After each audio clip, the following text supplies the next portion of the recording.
Long before the first ships from Europe reached the distant shores of tropical Africa, a powerful and peaceful network of trade already existed. It was a vast commercial system whose markets and links by land and sea stretched as far as India and China. Its African heart lay far from the coast, here in the great medieval empire of Mali. Today, Mali is among the poorest countries in the world, but 600 years ago it was a land of wealth and comfort. This is Jenne, still a flourishing market town, but once a commercial center of far-ranging importance. Jenne guaranteed the prosperity of a great regional system, attracting camel caravans which brought merchandise from all points of the compass. The reason is explained in a single word. This was an economy based on gold. And that gold is much in evidence even today.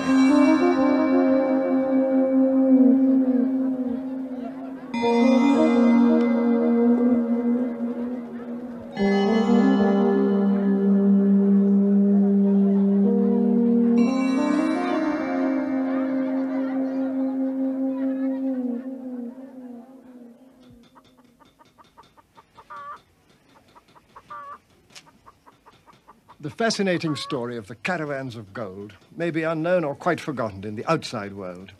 But here in Jenne, it's a story that remains vividly alive. Even a little side street of this ancient city, once part of the great empire of Mali, can afford a glimpse of rich traditions from the past. The fine jewelry of his craft still reflects the brilliance of the golden trade of old West Africa.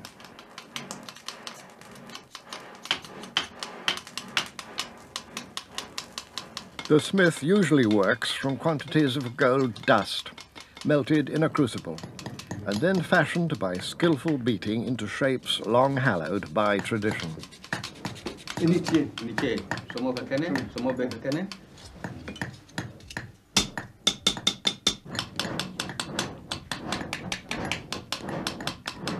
The design of these earrings may reflect the art of the individual craftsman, but it never strays too far from the recognized styles preferred by the different peoples of the region, Bambara, Mandinka, Soninke, and others.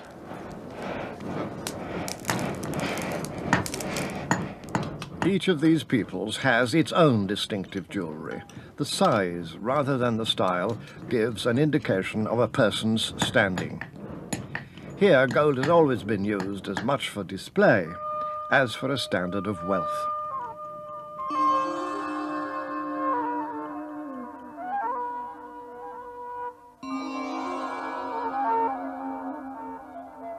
By about AD 1250, the oldest goldfields along the upper reaches of the Niger River to the west of Jenne were becoming exhausted. But to the great advantage of trading towns like Jenne, a new source of gold began to be developed.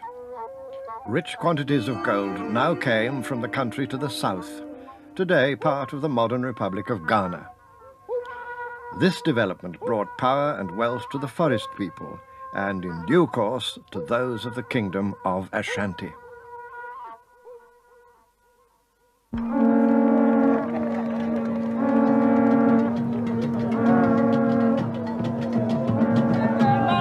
Even today, King Ambakisye-Okang, traditional ruler of Ashanti, can still display the glittering opulence which so astonished the first Europeans who visited this kingdom, founded 3 centuries ago.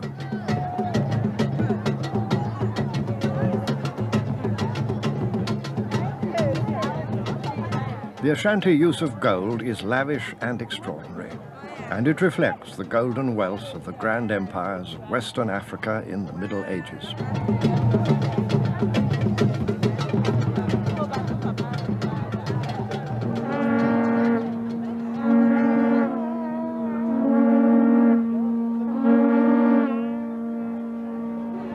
More than 900 years ago, a North African historian described the royal court and ceremonial of that distant time in the empire of ancient Ghana, almost as though he were describing King Ambakisye of today.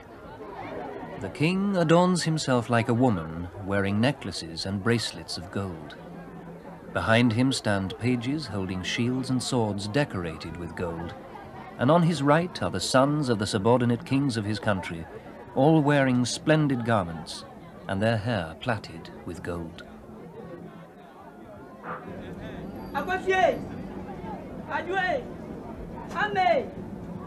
Today, most of the king's political power has gone.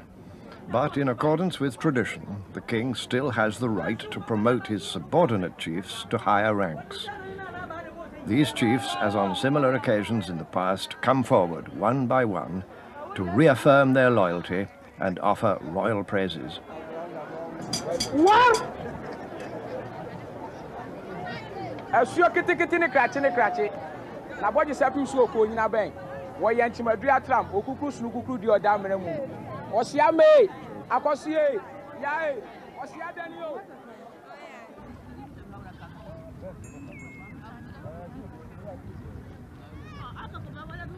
Ashanti power rested on farming prosperity and military strength, but its gold had long attained a far wider influence.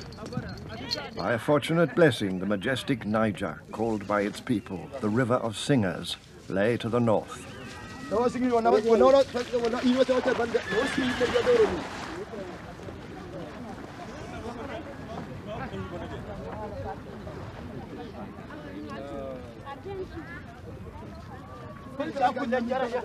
A learned Egyptian visitor of the 14th century described this great trading region as 4 months of travel long and 4 months wide. The Mali Empire was, in fact, among the biggest trading systems in the world, with its roots in the gold of Western Africa.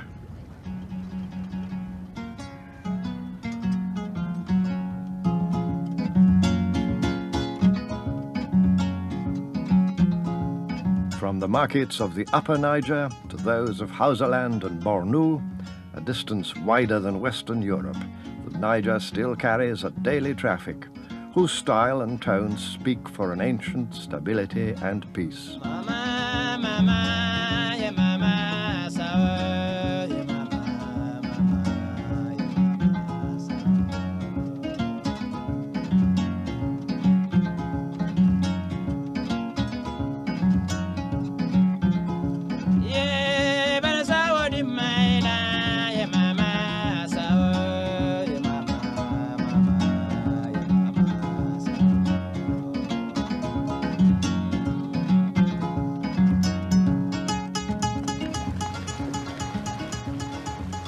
Gold here was always important, but nobody can eat gold. The Niger has always provided fish in abundant quantities, and that's a vital source of protein in a local diet based largely on cereals.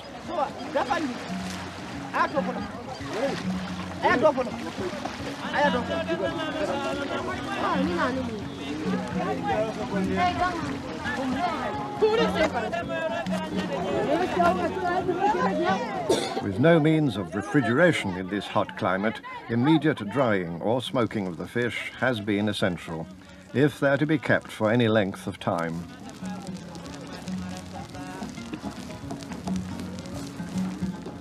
By custom, this work is done by women, who usually share the profit on a family basis. Smoke-dried fish is carried and sold to towns and villages far from the river itself.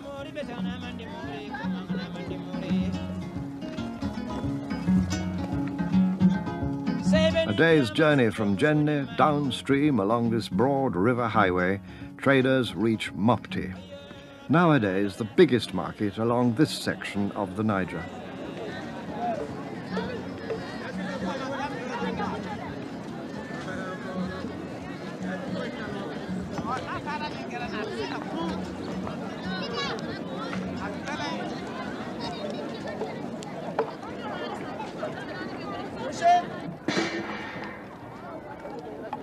I've come to this port on the great inland waterway of West Africa, the River Niger, more than 1,000 miles from the sea, because it's always been a vital artery of trade. And in this port and others like it, the wealth of this vast inland region arrived and departed fashionable cottons from Hausaland, tusks of ivory from grassland hunters, cola nuts from the forests of the south, foods in bulk such as sorghum, bars of iron, bars of copper, and most precious of all, the biggest underlying standard of trading value, gold. The women wear their immensely valuable regalia in perfect safety.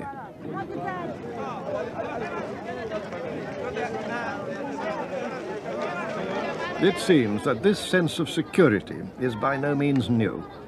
A famous traveller of the 14th century visited the Empire of Mali when it was still at the height of its prosperity and recorded this in his memoirs.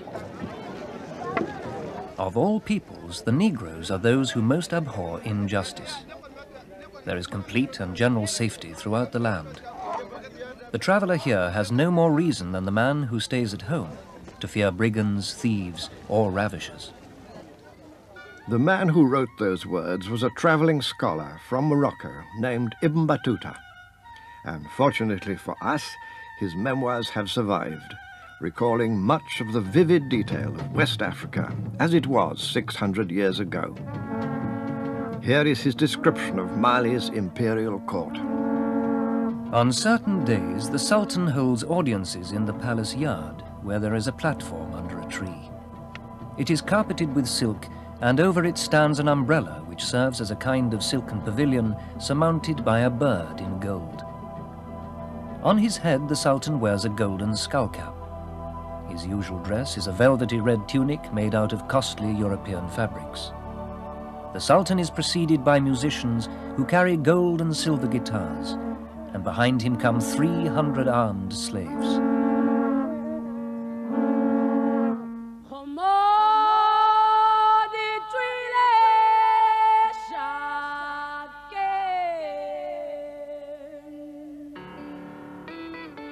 The wide prosperity of the West African interior called for a unifying form of government, and that was provided through almost 1,000 years by the old empires, ancient Ghana, then Mali, and then Songhai and Bornu. These old empires ensured a widely accepted stability and peace.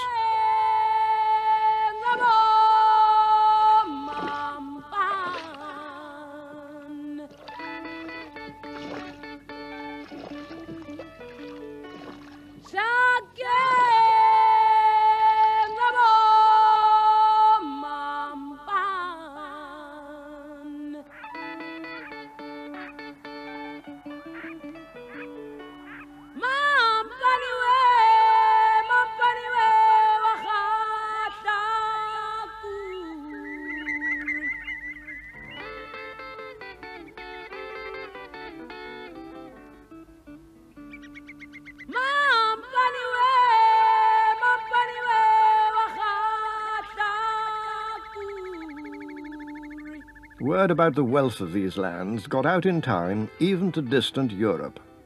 A famous Spanish map of 1375 portrayed the source and controller of that wealth. While the outline of North Africa was already known, the map gave Europe for the first time pictorial news of the far interior.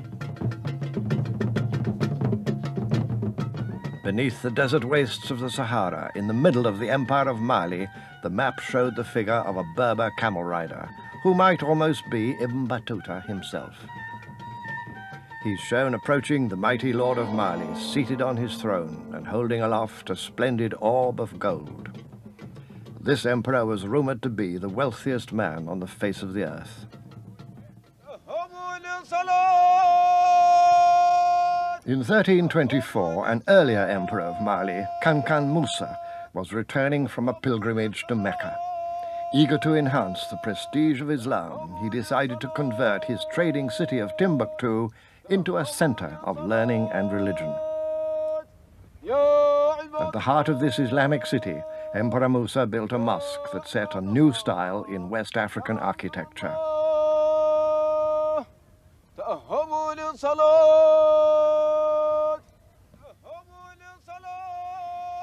It was the beginning of Timbuktu's wide and well-deserved reputation as a focus of African scholarship, teaching Islamic law and politics as well as theology. Writing soon after 1500, a visitor from Spain set down his impressions. In Timbuktu, there are numerous judges and learned men, all well supported by the ruler of the city. Many handwritten books from North Africa are sold here, and there is more profit to be had from this book trade than from any other branch of commerce.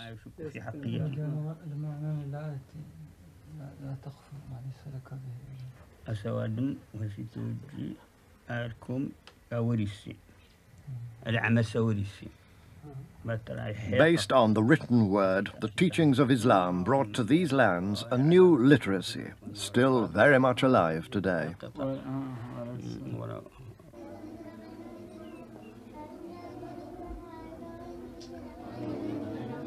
Like Muslim children everywhere, these youngsters have to learn the Quran by heart. But they must do it in Arabic, a language that's not their own.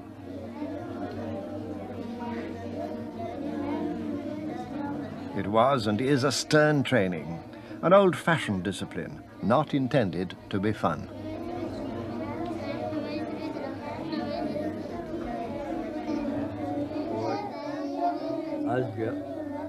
Islam exercised a profound and permanent effect on West African life. Through the influence of Islamic scholars, this great region became an intellectual part of a wide world across many frontiers.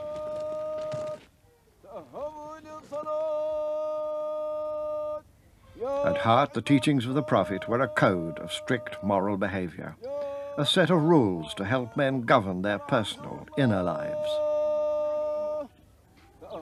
But Islam also had its public face. Rules were established for credit and pricing, all of which led to more efficient ways of organizing trade. There's not much business here any longer, but Timbuktu, after about 1300 AD, became and remained a market town of widespread fame. To this northernmost point on the River Niger, goods came up from Jenne, and here merchants and dealers from every neighboring country got together with the Berber traders who made the voyage across the great desert.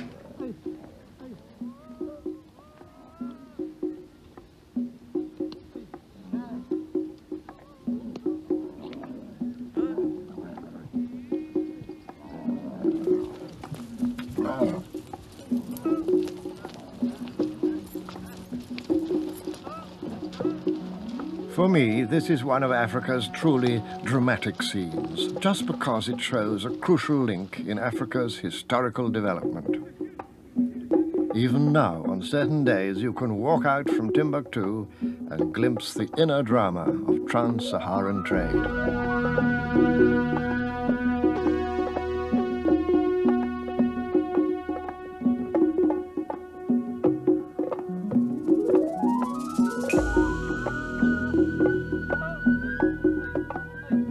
On this day, these Tuareg Berbers who operate the camel caravans are bringing a load of salt southwards from the surface mines at Taoudeni, 500 miles to the north, a journey of 21 days each way.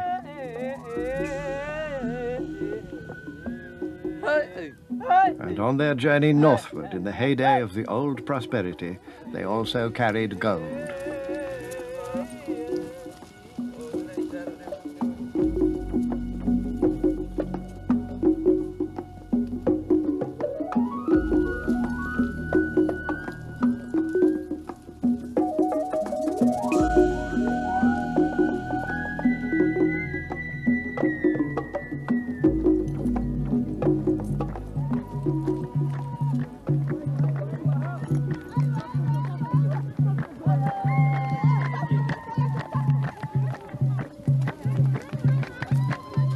arrival of the caravan will be greeted with music and dancing.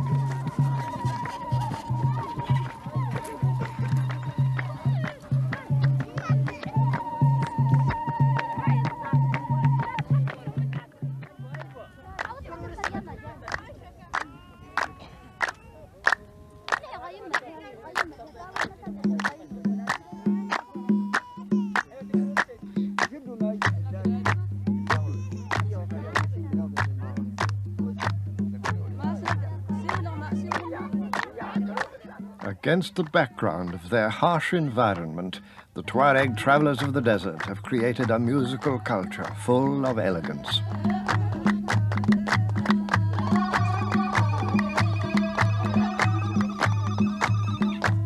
The caravan's arrival is an occasion for these Tuareg people to celebrate their skill in mastering the relentless trails of the Sahara. And there's joy and relief at having reached another journey's end.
Here I'm some way out beyond the edge of the southern shore of this vast ocean of sand, the Sahara Desert.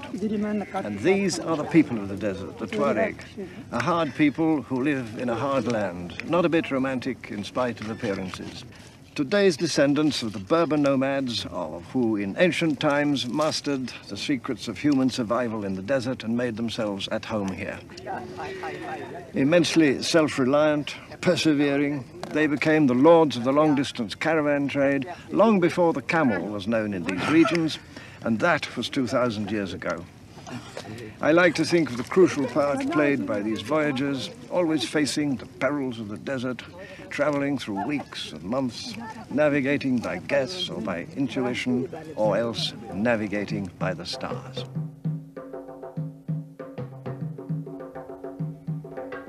"60 days of riding and walking were needed to cross the Sahara, a daily average of about 25 miles between the ports of the opposing shores. Several main routes led from oasis to oasis. Some went through the Western Sahara, others crossed further east, but the eventual destination was Cairo. Almost a generation ago, this film was made of a typical caravan as it came out of the desert through the Atlas Mountains to arrive at Marrakesh, famous among the ports or cities on the northern fringe of the Sahara.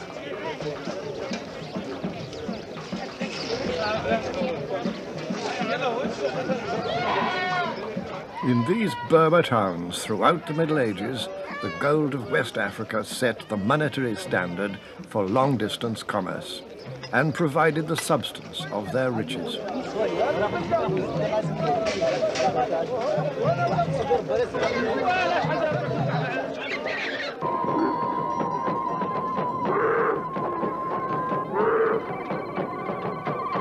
It's the end of Ramadan, a time for celebration.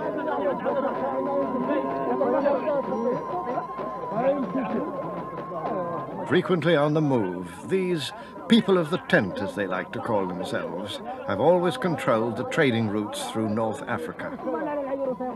And long ago their power and influence were greater still, for their kings and governments ruled a brilliant Islamic civilization in Spain for several hundred years.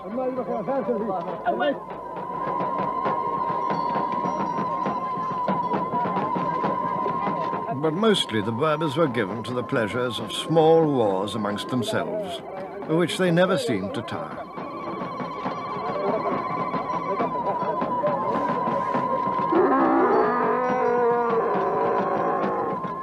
While Berber clans could unite with each other against an external enemy, strong local loyalties and rivalries usually divided them.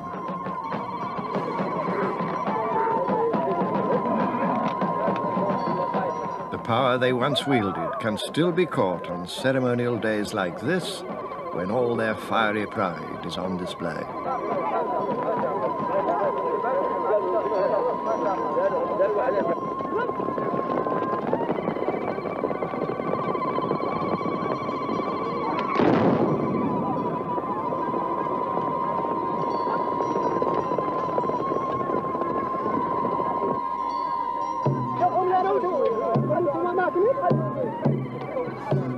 Throughout the Middle Ages, fierce and fast-moving Berber warriors of various clans monopolized all movement of goods across the Sahara.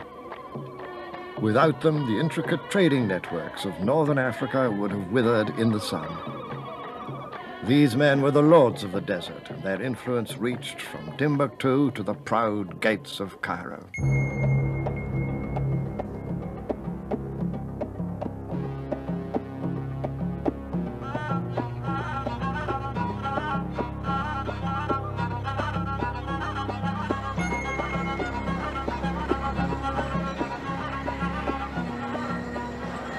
This is the gate of Old Cairo, opening to the south and west, the Bab el-Tawela, a superb structure built 900 years ago. Through its majestic portals, century after century, came traders and travelers, generals, even kings from West Africa, North Africa, from Muslim Spain, and sometimes from the countries of Christian Europe. The whole international system of trade of those days, reaching as it did from the Atlantic to the Sea of China, had its heart and center here in Old Cairo.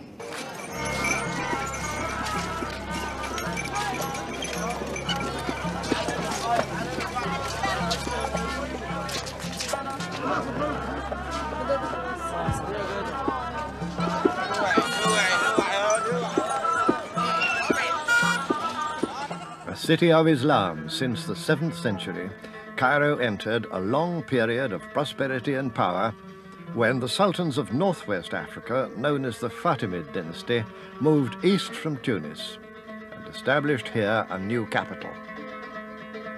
Under the Fatimid sultans, Cairo became a remarkably rich and tolerant city, renowned for its spending on art and scholarship, and dominating the commerce of half the world. Ibn Khaldun, a great North African historian, has left us a description of the city he knew as it was at the end of the 14th century. Cairo is the metropolis of the universe, the garden of the world, the gateway of Islam, the throne of kings. A city of castles and palaces, lit by the moons and stars of erudition.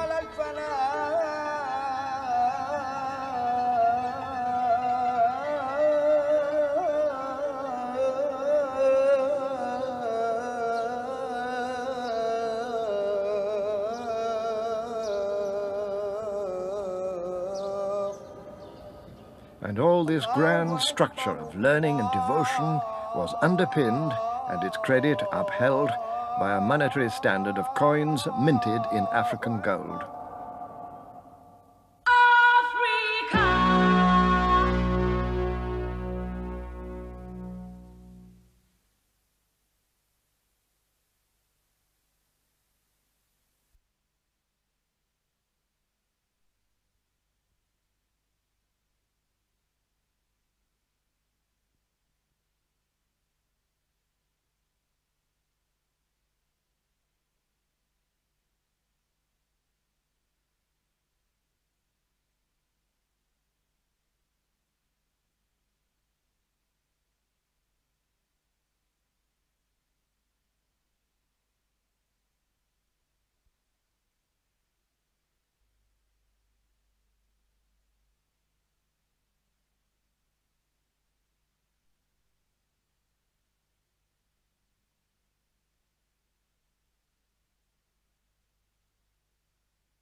For years, the most important coin remained the Almoravid or Berber dinar of northwest Africa. Then Europe, emerging from its poverty in the Dark Ages, became at last able to pay for the import of African gold. Florence minted the first European gold coins since Roman times. Other cities followed, and new gold currencies appeared in Spain and the Netherlands, France and Portugal. A new era in commercial development had begun, laying foundations for Europe's supremacy in trade and industry. The new monetary standard moved north as far as England, where a series of gold coins were to culminate in the famous Golden Guinea of Charles II, minted, like all the others, in gold from West Africa, symbolized by an elephant.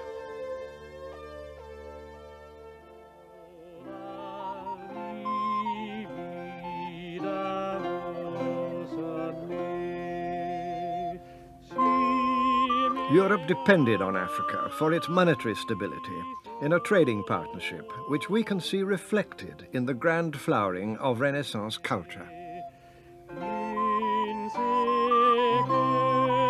However different they might be in their history and appearance, black people are depicted in these great works of art as the natural equals of white people. This had been the attitude of the Greeks and Romans, and still for a time at least, it remained the attitude of Europe. In that ever-surprising new dawn of the Renaissance, the essential unity of mankind was not in question.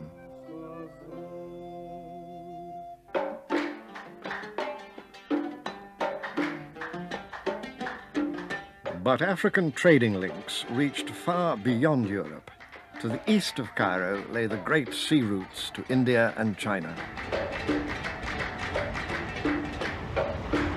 The sailing rig in use today has changed very little since the great trading days of the past.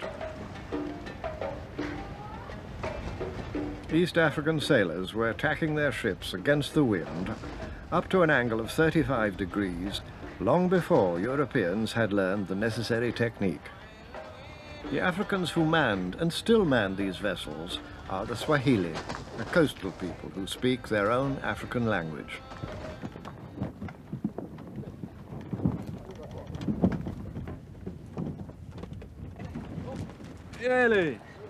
These mariners were at home on the highways of the sea, just as in West Africa the camel caravans traversed the Saharan ocean of sand.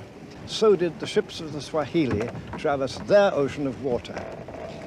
Once again, this time in the east, linking the African interior with the markets of the world.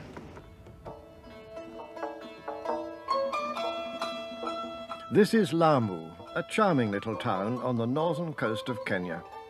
It was the destination of many of the ships coming down from the Red Sea, the Persian Gulf, and some from as far away as India and even China.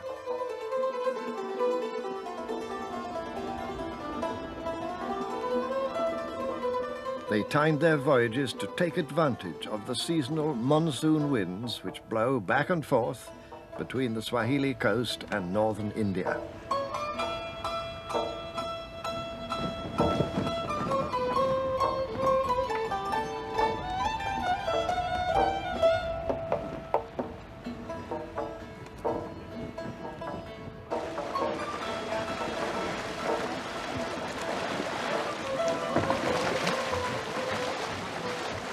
The ships brought with them not only goods for sale, but a wide range of ideas and beliefs. The most influential of these came from the lands of Islam to the north. And it was not long before the majority of Swahili had accepted Islam.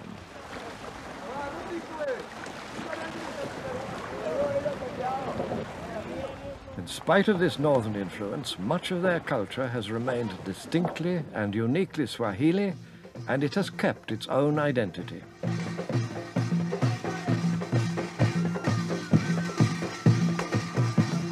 This traditional stick dance is a kind of ballet, but it's also an occasion for individual challenge. And that's very much an element in the culture and character of the Swahili. Although the cities of the Swahili in their heyday had a common interest in trade, each of them preferred to stay on its own. They liked to compete against each other, as these men in this stick dance, but had no interest in territorial conquest.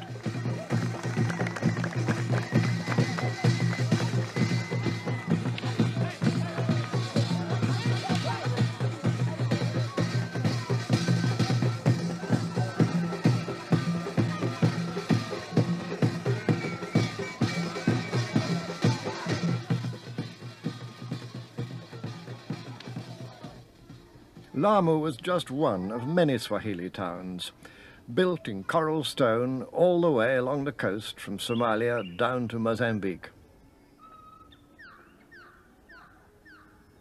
The domestic architecture of Lamu has been no mere copy of the styles of Arabia or India.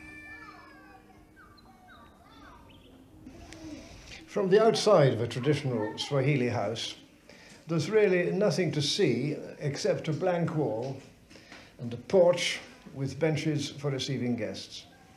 And even when the handsome front doors are opened, there's still only a blank wall behind them.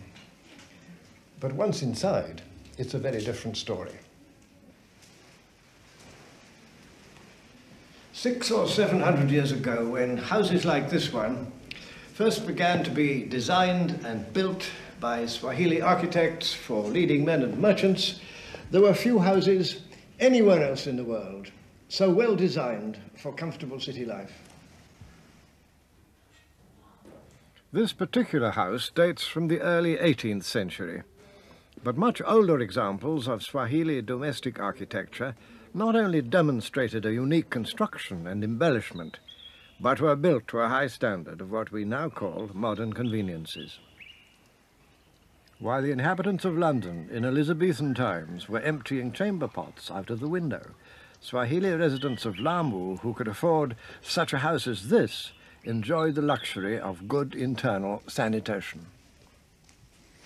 These old Swahili houses spell out for us the basic aims that guided the architects in their design: to make the best possible use of local materials, finely plastered coral stone, necessarily short rafters of mangrove tree poles, and then to ensure a high level of domestic privacy, and not least to show off and guarantee the creditworthiness of the owner, so essential in a community whose livelihood always depended on the profits and the risks of long-distance trade.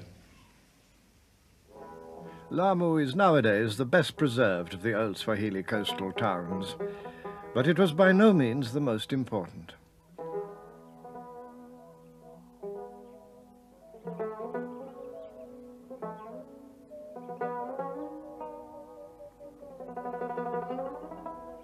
Through excavation or analysis of graveyards such as this one, archaeologists have identified more than 50 Swahili towns, all constructed in the same coral stone, a stone which can be readily worked beneath the surface of the ocean, but then takes on a permanent toughness and durability soon after being exposed to the air and sun. And here is one of the best surviving examples of the pillar graves unique to this Swahili coast. And there are, as you see, fine pieces of porcelain from China embedded in this African tomb.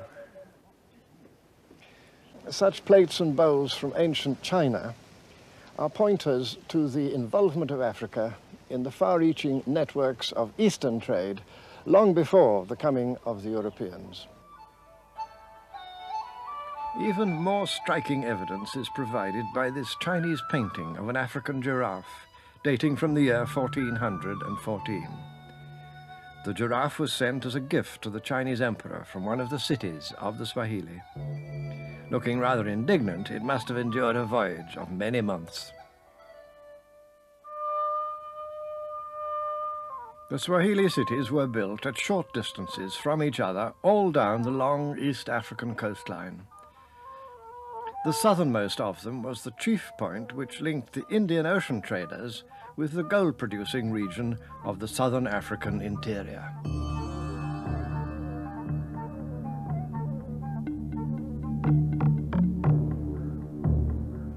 On this high and fertile plateau, a flourishing civilization had developed, which, like the kingdoms of West Africa, played a decisive role in the trading patterns of the Middle Ages.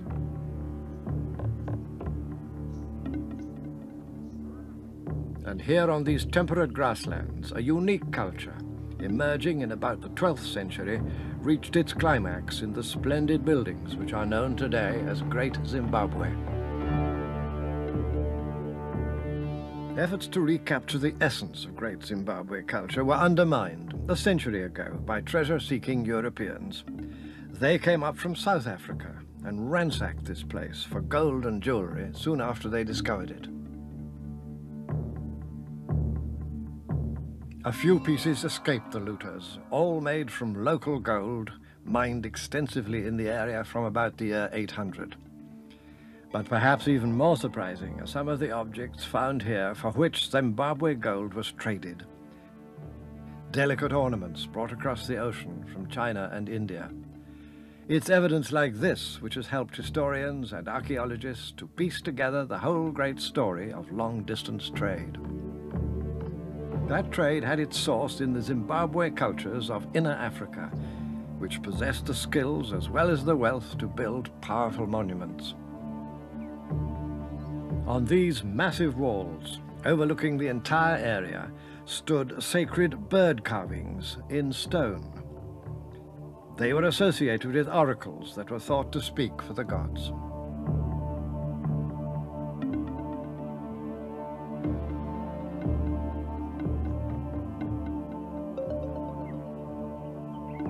The religious heart of Great Zimbabwe stood on a hilltop commanding the surrounding countryside. In the valley below, the king had his royal residence. All this activity called for a strong central government, and that government was formed by their king and council, who ruled from here through lesser kings and governors in a wide territory across the vast central plateau of southern Africa.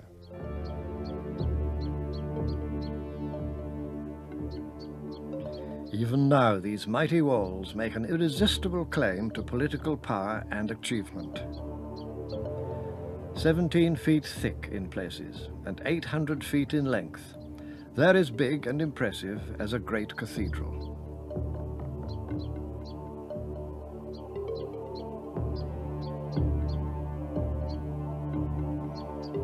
Far too impressive, as it turned out, for the white settlers of later years.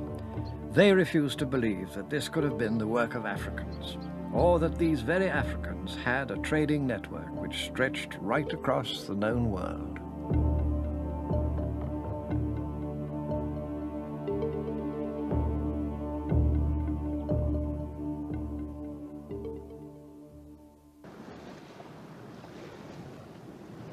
And far down the East African coast, on this most distant link in the old trading network, there lies hidden the last of its surprises. On a long voyage southward, the traders pursued their route far beyond Zanzibar. There they approached what was once the most important and famous of all the Swahili trading cities. This was Kilwa, on an island close by the coast of modern Tanzania.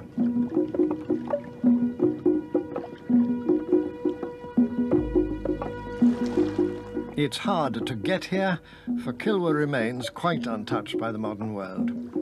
This is still the only means of approach to one of the most intriguing historical sites in the whole of Africa.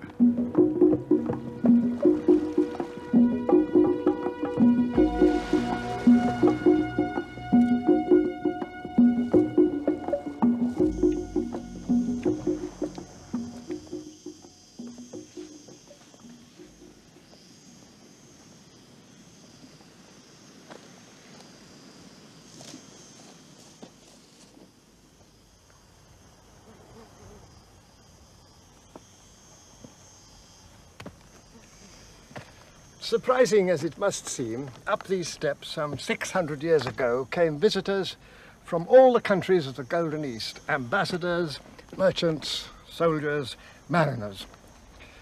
And what they saw spread out before them as they reached the top was a scene, a sight of remarkable and even unique splendor. But ruin struck long ago. Rising to great commercial wealth in about the year 1200, Kilwa was once a place of comfort and urban splendor. Its royal palace, one of the grand buildings of Islamic and Swahili culture, as portrayed in this accurate archaeological reconstruction.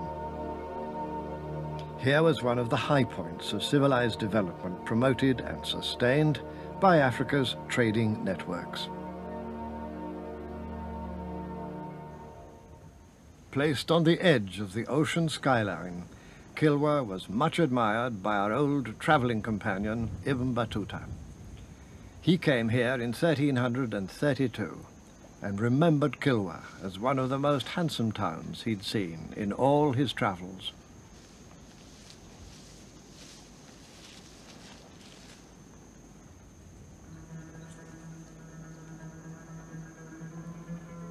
This once splendid mosque remains, even in partial ruin, a most impressive religious monument.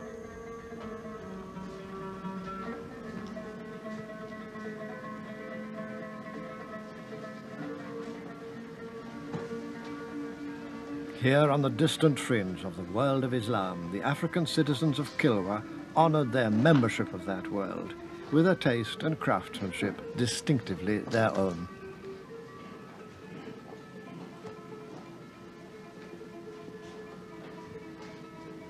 Founded in the 12th century, the mosque was much enlarged in the 15th, when a patriotic citizen spent 1,000 gold dinars on improvements.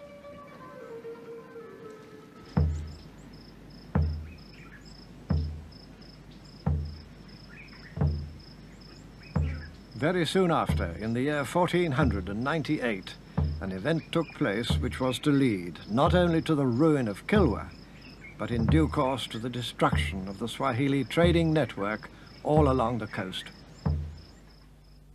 In that year, for the first time in history, 3 small Portuguese ships under the command of Vasco da Gama sailed round the Cape of Good Hope and into the Indian Ocean. The European incursion had begun. Returning home, Vasco da Gama reported what he'd seen. And just 7 years later, a much larger and more menacing fleet appeared on the horizon. A German eyewitness called Hans Meyer has left an account of what took place.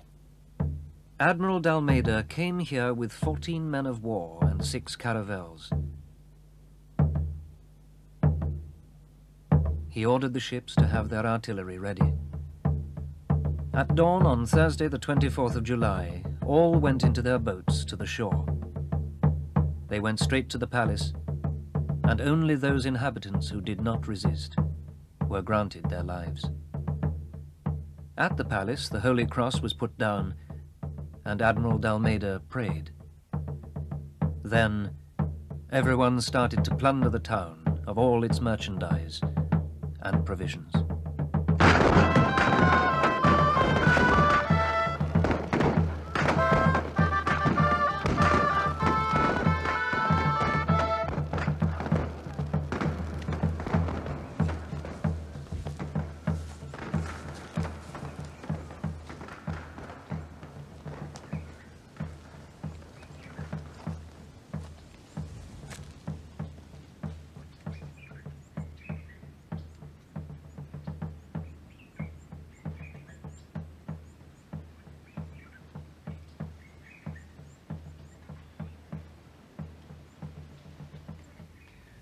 The sack of Kilwa by the Portuguese in 1505 marked a turning point in the history of the whole East African coast.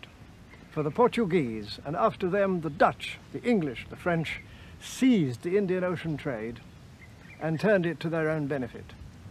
The old Swahili cities of coral stone, which had depended on that trade and now lost it, fell into decay.